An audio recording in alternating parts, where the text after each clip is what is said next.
रामनवमी का उत्सव भिलुड़ा में रघुनाथ मंदिर में बड़ी भव्यता से, दिव्यता से, सादगीपूर्ण मनाया जाता है। एक समय था जब हमारे यहाँ प्रसाद के लिए हम लोगों को आग्रह करते थे और थोड़ा थोड़ा सहयोग, कभी चावल देता, कोई दाल देता, कोई क्या चीज देता, ऐसे सहयोग करके करते थे। और आज इस मंदिर के प्रांगण में प्रभु रघुनाथ जी के सानिध्य में 2029 तक यहाँ पर महाप्रसाद यह करने का कंपटीशन चला है और उनकी घोषणा हुई।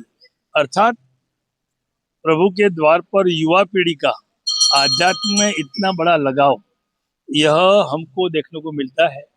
हम गांव के वरिष्ठ लोगों में से हैं, लेकिन हमारे जिम में कोई काम नहीं। हम यहाँ आकर के इनके बीच में खड़े रहते हैं। ये रघुनाथ जी के भजन कैसे होने चाहिए, कीर्तन किस प्रकार का हो, इस प्रकार से बाहर से जो लोग कीर्तन के लिए आते हैं वो पूरा तन्मयता के साथ आम जनता को, विशेषकर महिलाओं को उनकी ओर जोड़ लेते हैं और बड़े अच्छे भजन होते हैं। और निर्धारित समय 12:30 से 1 के बीच में राम प्राकट्योत्सव होता है। और गांव की मान्यता के अनुसार इस गांव के नाम से भजन है, इस गांव के नाम से भजन गाए जाते हैं। भिलुड़ा सरकार कहा जाता है रघुनाथ जी को।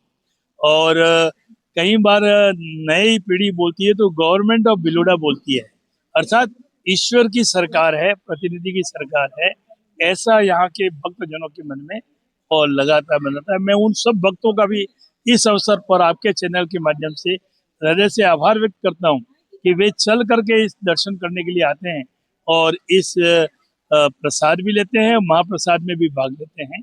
इन सब के प्रति बहुत बहुत आभार। ये सत्य है कि हिंदुस्तान में ऐसी भव्य मूर्ति पूज्य महंत मुरली मनोहर शरण शास्त्री जब उदयपुर से यहाँ आए थे तब उन्होंने कहा था कि ये मेरे द्वारकाधीश है, क्योंकि उनकी जो चित्र जिस प्रकार का बना हुआ है वो कह रहे थे कि ये मेरे द्वारकाधीश है दिनेश जी। हम कह रहे थे कि रघुनाथ मंदिर में हम आपको लेके आए हैं, तो वो उन्होंने सिद्ध कर दिया कि ये द्वारकाधीश है। ऐसे क्षत्रिय वंश परंपरा के प्रभु रघुनाथ जी हैं। तो आप देखा होगा इनका चित्र, तो उनके चेहरे पर इनके उस पर मूछें बनी हुई हैं। इसका मतलब यह है कि क्षत्रिय परंपरा के रघुवंश के राजा, ऐसा भव्य चित्र जिसमें लक्ष्मण और सीता साथ में हैं और 10 प्रकार के और गण उसमें जुड़े हुए हैं, ऐसी भव्य मूर्ति कहीं पर भी नहीं है। और अयोध्या में भी आज आप स्वयं अपना चैनल वाले होने के कारण से जाके देखें तो एक स्थान खाली है, वो ऐसी मूर्ति को वहां स्थापित करने के लिए था, पर यहाँ आपसी सहमति नहीं बनी। तो ये मूर्ति इस गांव में लोगों को शुभ आशीर्वाद देती है और लोग इनके साथ जुड़े हुए हैं। आपको भी इस चैनल के प्रति बहुत बहुत शुभकामनाएं।